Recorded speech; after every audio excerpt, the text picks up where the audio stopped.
糖流行嘅嘻哈曲风，沙糖喺度太上，重视乐器搭配到动调搭。另外，行家嘅数风琴老 DJ， 多年嘅音乐表达方式，靠球群用母语唱出对台湾嘅爱，本观众吃到懂形式。我觉得唢呐还蛮屌的。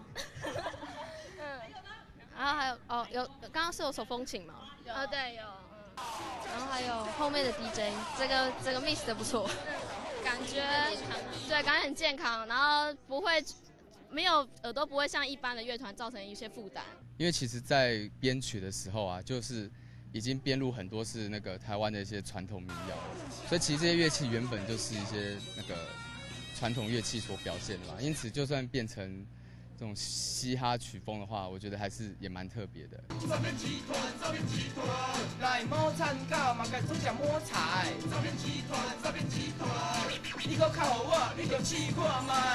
通港嘅音乐，配定挖流嘅客家老好老法 rap， 音乐融合不同西方嘅传统流行乐，甚至還有新聞報道，豐富嘅靈感來源，實係夜市嘅。在夜市的那种卖西地的地方，发现那种北管里面有唱腔的，你会觉得很，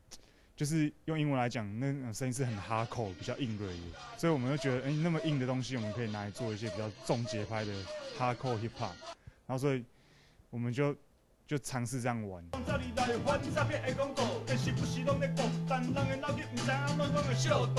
因為同好傳統音樂，加對沙邊議題嘅關心，希望用無共樣嘅方式，幫大家了解一啲地圖嘅音樂文化。認真一條原因，靠球群就按樣產生嘅，從一開始嘅2人小組到一下嘅50人，團員大體係利用下課時間創作，一擺做得業為按到金球大獎。創作能力受到肯定，加到舞台上看起來當新嘅，不過時下撒槍下個嘅共用，所有嘅動作看起來就很一致。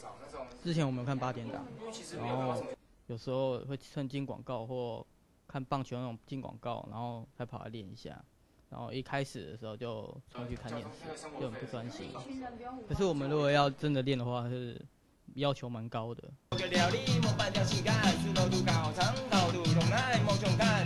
大量用客家 rap 嘅靠球群，出題到台灣流行樂團表現當好，還受到美國、日本音樂媒體嘅注意。因為知道母語老地圖最集群，故所創作但是用客家老好老化，還較其他就得帶出客家 rap 嘅流行風潮。漸漸有人越來越學習我們這種用客家話來做 rap， 那我覺得這非常好，因為表示說我們做這個事情大家肯定了，大家不會覺得說啊客家話 rap 很慫，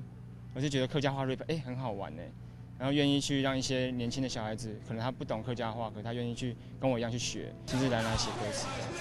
雖然係時下曲風，不過歌詞太提到台灣社會有關，呢度層面了解歷史背景，就愛相互討論研究，甚至花3年來寫一首歌曲，從新到變嘅階段，希望用音樂影響大家對一地地圖嘅關心和反響。客家新聞7分之小鳳歡、莊美航台北報道。